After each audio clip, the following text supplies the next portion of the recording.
Hey everybody, thanks for checking out my 12th Dobyns rod review for the year. I have a classic Ozarks technique I'd like to talk to you guys about today. This is a technique that we employ for 9 months out of the year in tournament fishing situations. From early April on through December, throwing a buzzbait is a great way to catch a lot of fish and a lot of really big fish. Sometimes those big fish move up in the fall, and a big slow moving buzzbait is a great way to catch some of the biggest fish in the lake. So with that being said, it's hard to think about, but I've heard some extreme scenarios about people catching them on into January when the water stayed warm, or in scenarios in February and March whenever the water warmed quicker under the perfect set of conditions. So hard to think about catching them on a topwater year-round here in the Ozarks, but if there's ever a bait to do it, it would definitely be a buzzbait. So with that being said, I've thrown a buzzbait my entire tournament career, and I've kind of honestly struggled in finding the perfect action rod to throw a buzzbait on. I've tried all kinds of ideas as far as rod length and action, and I finally feel like I found the perfect buzzbait rod for my tournament fishing, especially whenever I'm utilizing braid. You know, over the course of the last 10 or 15 years, it seems like braid has really caught on, and I love throwing a buzzbait on 50-pound braid in almost every single scenario.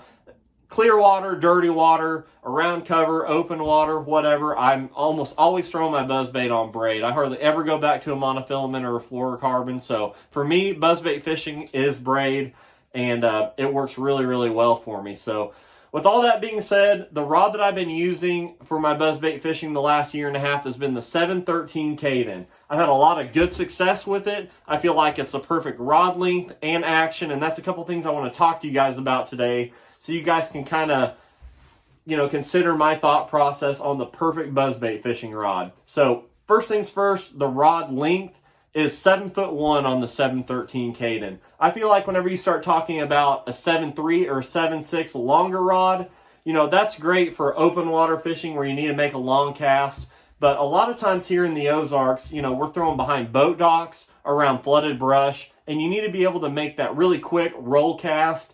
And using a shorter rod is definitely more effective and more accurate. So I feel like that 7'1" length is the perfect trade-off for being accurate, quiet with your presentation, but you're not losing too much leverage. Whenever you're throwing in tight quarters around brush or behind boat docks, you need some horsepower on the rod, and everybody knows that you have more leverage with a longer rod. So whenever you make that perfect roll cast over a couple of cables around a dock walkway, and a 5 or 6, even 7-pounder bites it, your number one objective is to get that fish's head up and moving straight towards the boat so it doesn't get caught on everything and you can land that fish. So I feel like that 7'1" length, I never have any trouble landing the fish. This rod has the perfect action and amount of backbone to be able to control a big one. So like I said, 7'1" length, in my opinion, is the perfect trade-off with accuracy and power to be able to make that good presentation and land the fish as well. So whenever we start talking about actions of the rod, that's very important to me, especially whenever I'm talking about using braided line. You definitely need some forgiveness. It seems like for some reason they like hitting a buzzbait close to the boat a lot of times, so they follow it out away from the cover and they're trying to decide if they're going to bite it or not, and they see it get close to the boat and they make that last ditch effort to grab it. And you need some forgiveness in your rod. You definitely don't want to use a rod that's too stiff. For one, you could just flat out jerk it away from the fish, or you could rip it out of the fish's mouth. Neither one of those deals are good in a tournament fishing situation. So having a rod that's got a good soft tip and probably even a parabolic action to be able to absorb a lot of that strike and hook them and land them is a great thing, especially with using a zero stretch line such as braid.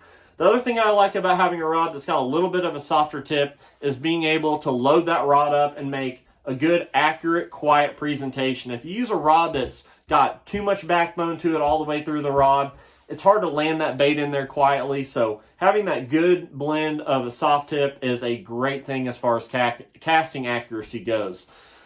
As I touched on before, you definitely need some backbone. This rod's got probably 70% backbone to it. It's medium heavy, so I've never had any trouble landing one with it. And like I said, just finding that perfect blend of tip action and backbone with the buzzbait to be able to fish the bait effectively is a great thing. And I feel like the 713 Kaden achieves just that for throwing a buzzbait on braid.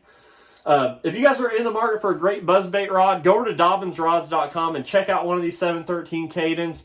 One of my favorite things about this rod is the price point. This rod comes in at under $200. I believe it's $189.99, and it's hard to believe that they could pump out such a good quality rod for under $200, especially with the full cork handle. Seems to have great components. It's a very, very tough rod. I've had this rod for 2 years. I've actually got a couple more and of this exact rod for throwing buzz baits. I absolutely love this rod for my buzz bait fishing. So hope this video helps you guys select a perfect buzz bait fishing rod. I'm super pumped to have found the 713 Kaden. Like I said, it works great for all my buzz bait fishing. So I hope this video helps you guys out as well. If you guys like this video, drop me a like, drop me a comment. Let me know what you guys think. If there's something I'm leaving out you guys would like to see, let me know. I'll try to include that in future videos here. And if you haven't subscribed yet, I would sure appreciate it if you did. So thank you guys so much for watching. I look forward to talking to you guys next time.